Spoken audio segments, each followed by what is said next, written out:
Bueno, como hoy es el día del idioma guaraní, yo no podía faltar por acá. Entonces les voy a decir lo que más o menos yo sé en palabras guaraní. Agüillé, agüereco, peteí, tabiraí, eh, ñambú. Itá también es una palabra en guaraní que significa piedra. Eh, Agua, que es ese ustedes no se imaginan.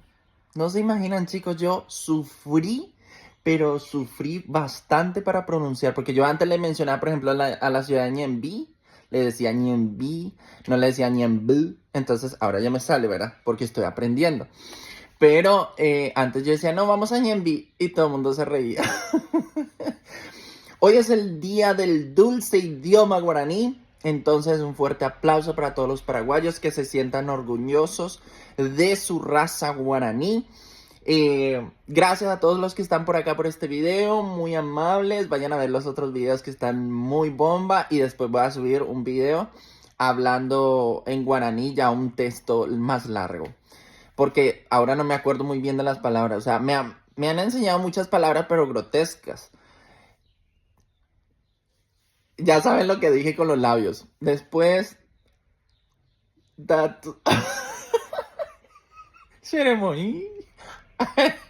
¿Qué es Shiremoi? Bueno, otras palabras que son muy fuertes. Eh, yo aprendí uno que era una grosería para decirle a alguien porque me estaba fastidiando. Entonces yo le dije, cállese, Tobatimbo. O en Bojasá es que me traiga, ¿verdad? Que me traiga algo. Otro que no me sé, en Bojasá. Hay uno que dice apagar. Apagar. Ah, no me acuerdo cómo se dice apagar, pero bueno, era algo que apague, que no sé qué.